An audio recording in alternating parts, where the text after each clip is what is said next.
تو محترم بھائیوں، اللہ رب العالمین نے نکاح کرنے کا حکم دیا ہے، گھر بسائیں۔ نکاح کا مقصد یہ نہیں ہے کہ بس صرف شہوت رانی ہو اور اپنی خواہش کی تکمیل ہو، بلکہ اس کا مقصد ہے کہ نسل کی پروان چڑھے۔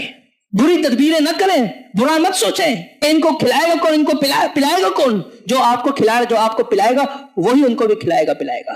کیا فرمایا؟ فَانكِحُوا مَا طَابَ لَكُم مِّنَ النِّسَاءِ، کہ تم نکاح کرو عورتوں سے جو آپ کو پسند ہو۔ پسند کی کرے، لو میرج، یہ کوئی برا نہیں ہے، یہ کوئی برا لفظ نہیں ہے، لیکن لو میرج کو کورٹ میرج میں تبدیل کرنا یہ برا ہے۔ لو میرج کے بغیر تو نکاح نہیں ہوگا۔ اگر آپس میں نکاح کرنے والے ایک دوسرے کو پسند نہ کرے، ایک دوسرے سے خوش نہ ہو، ایک دوسرے سے نکاح کرنے میں راضی نہ ہو تو نکاح نہیں ہوگا۔ یہ لو میرج یہ کوئی مسئلہ نہیں ہے، کورٹ میرج میں تبدیل کرنے سے اور وکیل کو چھوڑ کر نکاح کرنا اور بغیر بتائے جا کے نکاح کرنا، گھر سے بھاگ کر نکاح کرنا، یہ مسئلہ ہے۔ ورنہ تو رسول اللہ صلی اللہ علیہ وسلم خود لو میرج کے بارے میں بتا رہے ہیں، ممن خلق تبغون دینہ، جس کے دین کو، اخلاق کو تم پسند کرتے ہو، فزوجوا، اس سے نکاح کرو۔ یہ کیا ہے؟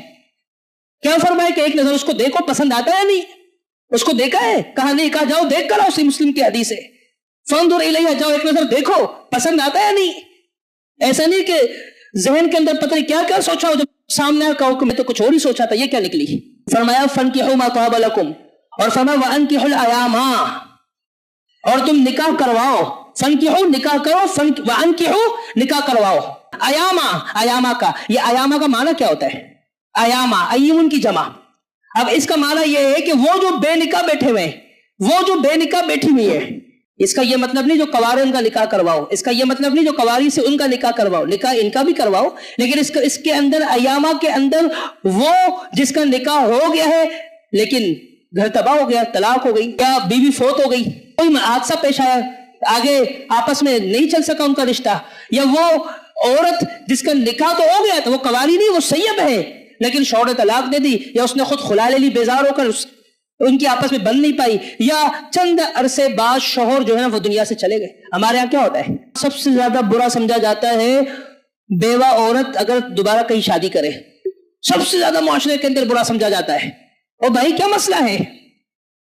اللہ رب العالمین حکم دے رہا ہے ایاما، یہاں صرف کواری اور کواروں کا نہیں ہے، ایاما کا معنی ہے جو اس وقت بغیر نکاح، بلکہ اس سے پہلے 2-3 نکاح ہوئے ہیں لیکن ختم ہو گئے، ایک سے طلاق ہو گئی، دوسرے سے اتفاق، اس نے خود خلا لے لی، تیسرے جو ہے نا وہ فوت ہو گئے، لیکن اب چاہے وہ مرد ہے چاہے وہ عورت ہے، بغیر نکاح میں مرد بیٹھا ہو، اس کی نکاح میں کوئی عورت اس وقت نہیں ہے، وہ خالی ہے بالکل، اور کوئی عورت جس کے نکاح میں کوئی مرد نہیں ہے، اگرچہ وہ کواری نہیں ہے، تو فرمایا ان کا نکاح کرواؤ۔